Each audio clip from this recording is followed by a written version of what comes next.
Hair fall తో బాధపడుతున్నారా? Be better వారి హెయిర్ గమ్మీస్ వాడండి, జుట్టు రాలడం తగ్గించుకోండి. వివరాలకే డిస్క్రిప్షన్ లింక్ ని క్లిక్ చేయండి.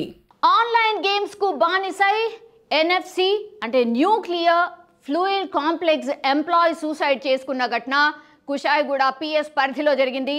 ఏపీలోని కడప జిల్లా పొద్దుటూరుకు చెందిన వరద శివ సిటీకి వచ్చి ఈసీఐఎల్లోని డిఈఏ కాలనీలో ఉంటూ ఎన్ఎఫ్సిలో జాబ్ చేస్తున్నాడు.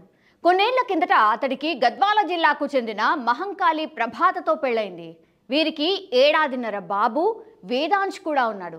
శివ ఆన్లైన్ గేమ్స్కు బానిసై బెట్టింగ్లు పెట్టి అప్పుల పాలైపోయాడు. ప్రభాత పేరెంట్స్ ఆ అప్పులను తీర్చి ఆన్లైన్ గేమ్స్ మానుకోవాలని శివకు తెలియజేశారు కూడా. అయినప్పటికీ శివ మళ్ళీ ఆన్లైన్ గేమ్స్ ఆడడం మొదలుపెట్టేశాడు. ప్రభాత కొన్ని రోజులుగా పంటి నొప్పితో బాధపడుతూ ఉండడంతో ఈ నెల 4న ఆమెతో పాటు బాబు వేదాంశ్ను గద్వాల్లోని పుట్టింటి దగ్గర వదిలిపెట్టిన శివ రాత్రి డిఏ కాలనీలోని ఇంటికి వచ్చేశాడు. మంగళవారం రాత్రి బెడ్రూమ్లో ఫ్యాన్కు ఉరేసుకుని కనిపించాడు. బుధవారం ఉదయం కాలనీ సెక్యూరిటీ గార్డ్ కమలయ్య వచ్చి ఎన్నిసార్లు డోర్ కొట్టినా రెస్పాండ్ కాలేదు.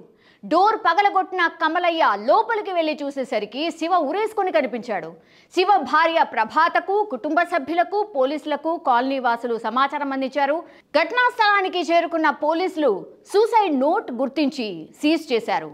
సారీ వేదాంశ్, నీకోసం ఏమీ చేయలేకపోతున్నా, నా బ్రెయిన్ కంట్రోల్ చేయలేకపోతున్నా, నా చావుకు నేనే కారణం, సారీ టు ఆల్, నా ముందు వేరే దారులు లేవు, అందుకే ఈ నిర్ణయం తీసుకున్నా అని సూసైడ్ నోట్లో ఉందని పోలీసులు తెలియజేస్తున్నారు. సో కేసు ఫైల్ చేసిన పోలీసులు అయితే దర్యాప్తు స్టార్ట్ చేశారు.